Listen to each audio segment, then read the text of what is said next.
धुळे शहरातील आझाद नगर पोलीस ठाण्याचे पोलीस निरीक्षक निवृत्ती गंगाराम पवार यांना गुरुवारी 5 डिसेंबर रोजी गुप्त माहिती मिळाली की मार्केट परिसरात एक व्यक्ती विना नंबर प्लेट असलेल्या काळ्या रंगाच्या मोटरसायकलवर संशयास्पदरित्या फिरत आहे। या माहितीच्या आधारे पोलीस निरीक्षक पवार यांनी शोध पथकाला तात्काळ कारवाई करण्याचे निर्देश दिले। गुरुवारी 5 डिसेंबर रोजी दुपारी सुमारे 2 वाजता मार्केट परिसरातील एका दर्ग्याजवळ संशयित व्यक्ती काळ्या रंगाच्या विना नंबर प्लेट असलेल्या बजाज पल्सर मोटरसायकलवर दिसून आला। पोलीस पथकाने त्याला थांबवून विचारपूस केली असता त्याने उडवाउडवीची उत्तरे दिली। त्यामुळे आझादनगर पोलिसांना अधिक संशय आला आणि त्याला विश्वासात घेत चौकशी केली। चौकशीत त्याने ही मोटरसायकल चंदननगर देवपूर येथून चोरी केली असल्याची कबुली दिली।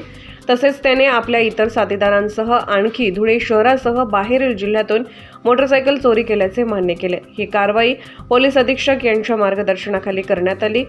नमस्कार, मी निवृत्ती पवार, पोलीस निरीक्षक आझादनगर पोलीस ठाणे।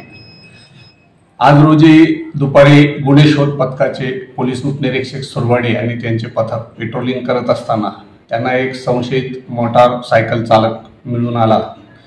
त्यांनी त्याला ताब्यात घेतल्यानंतर विचारपूस केली असता त्याच्याकडे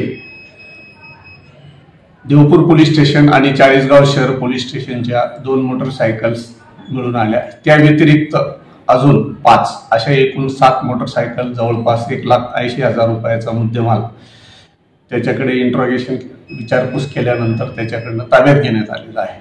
नमूद मुद्देमालाबाबत आवश्यक तो पंचनामा करून देवपूर पोलीस ठाणे नमूद जो संशयित व्यक्ती आहे तो विधी संघर्षग्रस्त बालक आहे आणि ती बालक आणि मोटर वाहन असा आम्ही देवपूर पोलीस ठाण्याकडे वर्ग करत आहे। नमूद कारवाई जी आहे माननीय पोलीस अधीक्षक श्री धिवरे साहेब, अप्पर पोलीस अधीक्षक श्री काळे साहेब व SDPO श्री उपाशे साहेब यांच्या मार्गदर्शनाखाली आझादनगर पोलीस ठाण्याच्या गुन्हे शोध पथकाचे PSI सुरवाडे आणि त्यांचे जे अंमलदार आहेत शिरसाट आहेत, पोलीस नाईक सपकाळे आहेत आणि इतर पथक यांनी केलेलं आहे। तरी मी सर्वांना आवाहन करतो की 5 मोटरसायकल जे अधिक मिळून आलेले आहेत त्यांच्या मालकांचा आम्ही शोध घेत आहोत। संबंधित तपासी अंमलदार मालकांना संपर्क करतील, त्यांनी त्यांच्या मोटरसायकल कायदेशीर प्रक्रिया पूर्ण करून ताब्यात घ्यावी। थँक्यू। MDTV न्यूज धुळे तालुका प्रतिनिधी दिलीप साळुंखे। आपल्या परिसरातील घडामोडी पाहण्यासाठी आजच आपल्या MDTV न्यूजला सबस्क्राइब करा आणि बेल आयकॉन दाबा आणि रहा अपडेट।